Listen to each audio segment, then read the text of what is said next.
些琐事无需询我。 Reki mengucapkan terima kasih kepadanya. Meski ia tidak tahu siapa Ayu, namun ia percaya Ayu adalah wanita baik yang dikirim oleh dewa untuk membantunya. Ia pun berkata tempo hari ia berhasil mengungkap kejahatan para pejabat yang melakukan korupsi. Namun sayang ia justru dianggap pengkhianat dan hendak dieksekusi. Tanpa sengaja ia melihat salah satu pejabat kembali berulah dan menindas warga miskin. Tidak ambil diam, ia pun segera memberikan pelajaran kepadanya.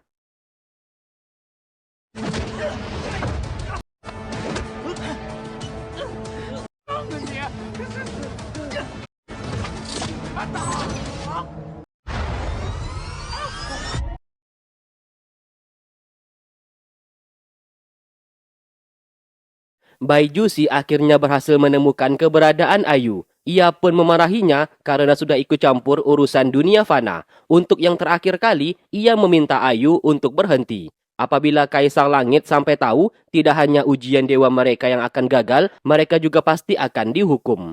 Perlu diketahui, takdir setiap manusia sudah diatur oleh alam langit. Apabila mereka membantu umat manusia, maka keseimbangan takdir akan terganggu. Hidup dan mati manusia sudah ditentukan semenjak mereka lahir. Tidak ada yang dapat menghentikannya. Setelah dimarahi, Ayu berjanji ini yang terakhir kalinya dan ia tidak akan melakukannya lagi. 我从始至终都对你。好，我答应你。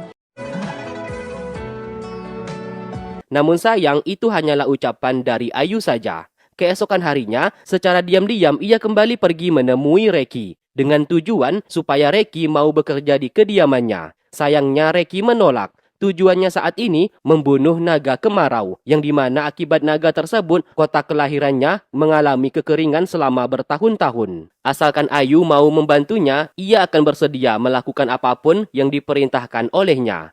Ayu terpaksa menerima syarat darinya, ia akan menghabisi naga kemarau tersebut.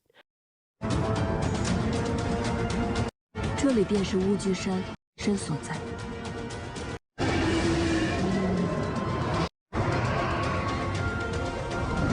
灵仙尊，如今天下大旱， Mereka pun pergi ke tempat tinggal naga kemarau. Pertarungan sempat terjadi hingga pada akhirnya naga tersebut berhasil dikalahkan oleh mereka. Dan setelah itu, kemarau mulai hilang, wilayah itu pun kembali hijau.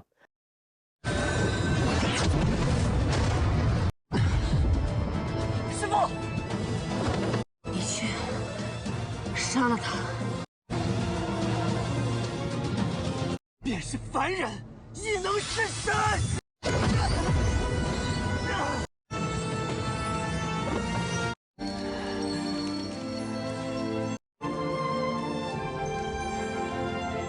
Tanpa butuh waktu lama, utusan Kaisar Langit datang menemui Baijusi. Ia berkata, Dewi Siling sedang membuat kekacauan dan sedang bertarung melawan naga kemarau. Apabila Ayu membunuhnya, maka Kaisar Langit pasti akan murka. Baijusi diperintahkan untuk menghentikan Ayu.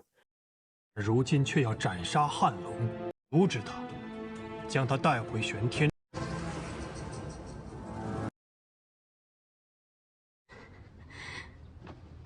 Singkatnya, setelah sadar kembali, Ayu telah berada di rumah. Bukannya merasa bersalah, ia justru balik bertanya kenapa Baijusi marah-marah kepadanya. Dan ia tidak merasa bersalah setelah membunuh naga kemarau. Karena naga tersebut sudah membuat kekeringan selama bertahun-tahun. Baijusi menjelaskan naga kemarau merupakan salah satu dewa yang memang bertugas untuk memberikan kemarau di dunia fana.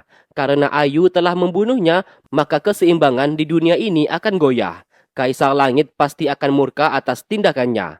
Utusan Kaisar Langit baru saja datang dan menugaskan ia untuk menangkap Ayu agar dihukum atas tindakannya saat ini. Tidak hanya itu, ujian dewa mereka saat ini telah gagal. Puluhan tahun waktu yang telah mereka habiskan untuk melewati ujian tersebut kini sia-sia. Baijusi sangat kecewa kepadanya. Terakhir kali, Ayu telah berjanji untuk tidak ikut campur urusan dunia fana. Namun ia juga yang mengkhianati janjinya sendiri.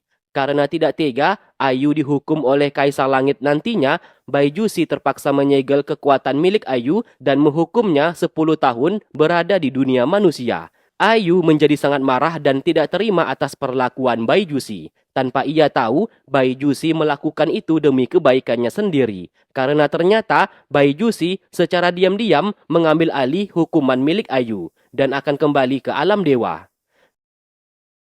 不会等很久的。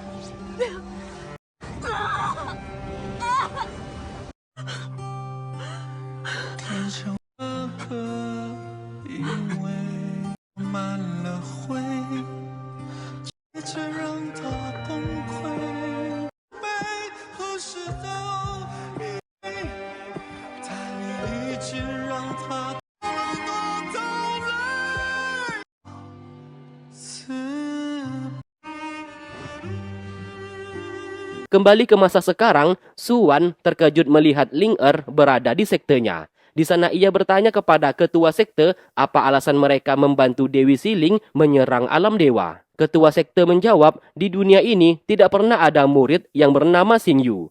Ratusan tahun yang lalu, Dewi Siling yang terluka membangun sekte Jingyun. Semua guru besar yang bergabung ke dalam sekte Jingyun memiliki sebuah misi, yaitu membantu Dewi Siling untuk membalaskan dendam kepada Tetua Agung Baijusi. Selama ratusan tahun, Dewi Siling mengubah identitasnya menjadi Xingyu dan berpura-pura menjadi manusia. Ketua sekte sudah tahu sejak lama Suwan menyimpan perasaan kepada Xingyu. Maka dari itu, Suwan dipinta untuk melupakannya saja, karena Xingyu bukanlah manusia, melainkan Dewi Siling. 是弟子自不量力了。这世上本无实权，师祖归来，你的。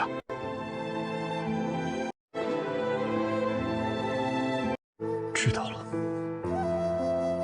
Setelah itu, Suwan menemui Ling Er untuk bertanya kenapa ia membantu Dewi Siling, padahal sebelumnya ia sangat ingin menghabisinya. Ling Er menjawab, ratusan tahun yang lalu ia adalah pelayan milik Dewi Siling. Hidup dan matinya hanya untuk membantu Dewi Siling membalaskan dendamnya. Sejak awal, tindakannya selama ini hanya pura-pura saja. Di balik itu, ia bersama Dewi Siling sudah bekerja sama. Di waktu bersamaan, Meng Chu dipanggil oleh ketua sekte dan dipersilakan untuk pergi menemui kekasihnya, yaitu Xingman. Ternyata selama ini, ketua sekte sebenarnya tidak melarang hubungan mereka berdua. Namun dikala itu, ketua sekte dan semua guru sudah sepakat untuk berpura-pura melarang hubungan mereka supaya Xingman datang dan menyerang sekte mereka. Memanfaatkan momen itu, ketua sekte sengaja menyerang Xingyu alias Dewi Siling supaya Baijusi turun ke dunia manusia. Setelah semuanya ini berakhir, ketua sekte tidak melarang hubungan mereka berdua lagi. Mendengarkan itu, bukannya senang, Meng Chu dibuat kebingungan. 师傅，我知道了。 Sementara itu Baijusi telah sepakat dengan Ayu yang dimana mereka berdua akan sama-sama menyegel kekuatan dewa mereka supaya Baijusi dapat merasakan penderitaan yang dirasakan oleh Ayu selama 10 tahun tinggal di dunia fana, hidup seperti manusia. Apabila ia menggunakan kekuatannya, Baijusi akan terkena serangan balik dari segel tersebut. Alasan Baijusi melakukan itu karena ia masih mencintai Ayu dan ingin hubungan mereka kembali seperti dulu lagi.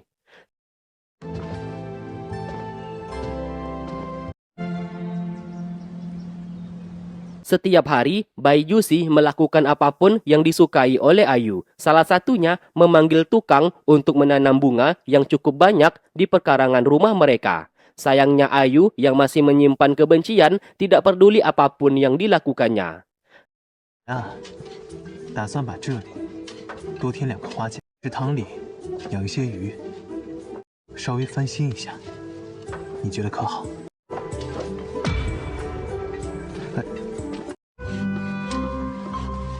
Tak lama kemudian, tetangga sebelah yaitu Lukman datang menghampiri dan mengajaknya berkenalan. 敢问兄台怎么称呼？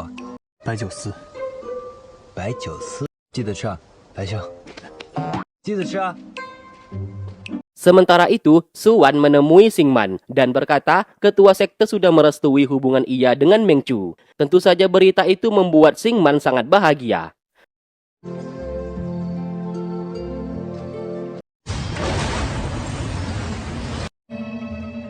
跟着我做什么？ Tak lama kemudian, Ling Er datang menghampiri yang ternyata ia sudah tahu Suwan secara diam-diam ingin pergi mencari keberadaan Dewi Siling. Meski hal itu memang benar, namun Suwan tidak mau mengajaknya. Ling Er justru tidak peduli dan ingin tetap ikut bersamanya mencari keberadaan Dewi Siling. 既然如此，那算上我一个。不用这么看着我。 Sedangkan Baijusi belajar tentang sifat manusia dan cara menaklukkan hati seorang wanita. Lukman sebagai tetangga yang baik bersedia mengajarinya. Alhasil, Baijusi berusaha mencuri perhatian Ayu dengan memberikan bunga kepadanya. Namun sayang, Ayu masih acuh tak acuh kepadanya.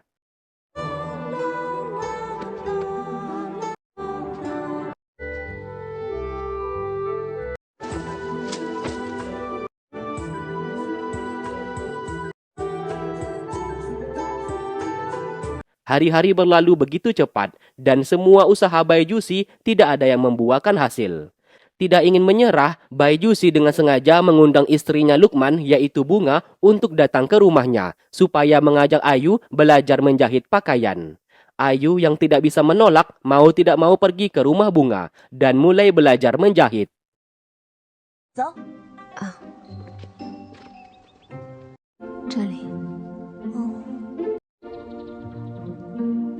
Setelah selesai, Lukman berkata Bunga sedang mengandung 8 bulan dan sebentar lagi akan melahirkan. Lukman tidak sabar lagi akan menjadi seorang ayah. Sesaat, Ayu melihat pohon bunga persik dan ia sangat ingin memakan buahnya, namun sayang pohon bunga persik hanya akan berbuah setiap 1 tahun sekali. Mendengarkan itu, Baijusi mulai memikirkan sebuah ide. Ternyata di malam hari, ia secara diam-diam menggunakan kekuatan dewanya supaya pohon bunga persik bisa berbuah lebih cepat. Alhasil keesokan paginya, mereka berdua segera datang memberikan buah tersebut kepada Ayu. Mereka sendiri juga merasa heran kenapa pohon itu bisa berbuah dalam waktu semalam. Ayu yang melihat itu langsung menyadari ini pasti perbuatan Baijusi.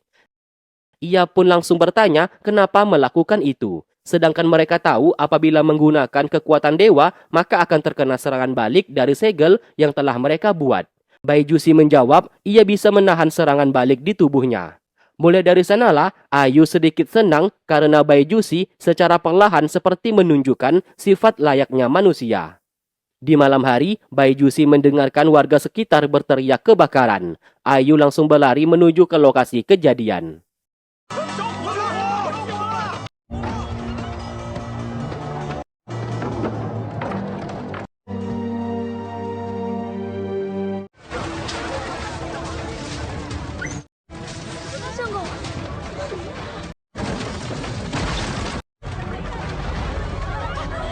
Ternyata yang kebakaran adalah rumahnya Lukman. Bunga berhasil selamat namun dalam kondisi pingsan, sedangkan Lukman masih berada di dalam. Baijusi yang melihat dari kejauhan merasa bingung apakah membantu atau tidak. Apabila ia menggunakan kekuatannya, maka efek serangan balik ke tubuhnya akan jauh lebih besar. Tidak menutup kemungkinan ia terluka parah dan sulit untuk sembuh. Maka dari itu, Baijusi memilih diam dan tidak melakukan apa-apa. Keesokan harinya, dalam kondisi masih berduka, kebetulan Bunga hendak melahirkan. Sayangnya tabib yang membantu persalinan berkata, bayinya prematur, hanya ada satu pilihan, menyelamatkan sang bayi atau sang ibu. Baijusi yang mendengarkan itu, akhirnya memilih untuk membantu demi menebus kesalahannya tadi malam yang tidak menyelamatkan Lukman.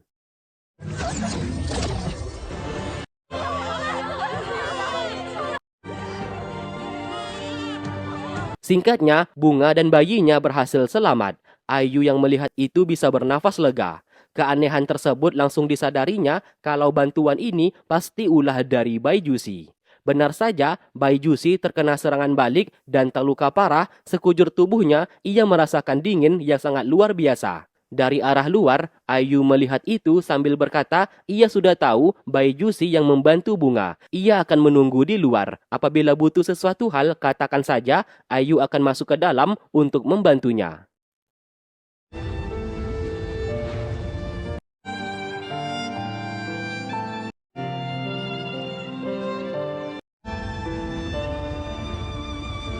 Singkat cerita 5 tahun kemudian, Lin tahu anaknya Bunga kini sudah besar. Ia pun memohon bantuan kepada Baijusi. Sebagai paman yang baik, tentu saja ia bersedia memberikan pertolongan. Ternyata Lin Tao hanya ingin menunjukkan Bai Jusi seolah-olah merupakan ayahnya, karena selama ini teman-temannya selalu menghinanya sebagai anak yang tidak memiliki sosok seorang ayah. Hal itu membuat hati Bai Jusi langsung tersentuh dan segera mengakui di hadapan teman-temannya itu kalau ia adalah ayahnya Lin Tao.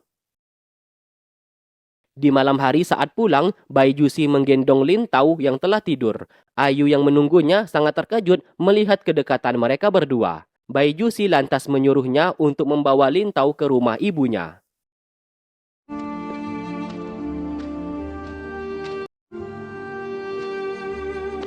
Di waktu bersamaan, di malam itu, beberapa warga diserang roh jahat yang entah datang dari mana dan menculik penduduk desa.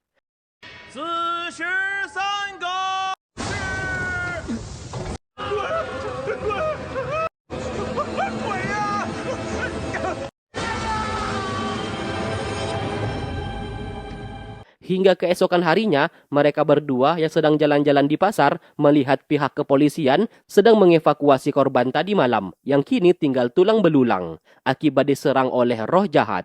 Merasa ada yang janggal, Bai Jusi meminta Ayu untuk pulang karena ia ingin menyelidiki masalah tersebut.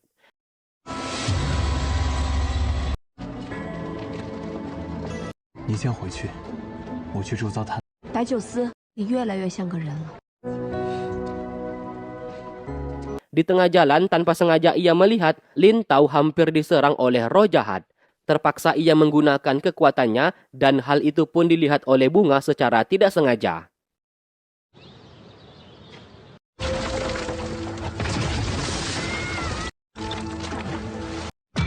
Ayu yang dapat merasakan segera menghampirinya dan membawa Bai Jusi untuk pulang karena terlihat ia terkena serangan balik. 小桃。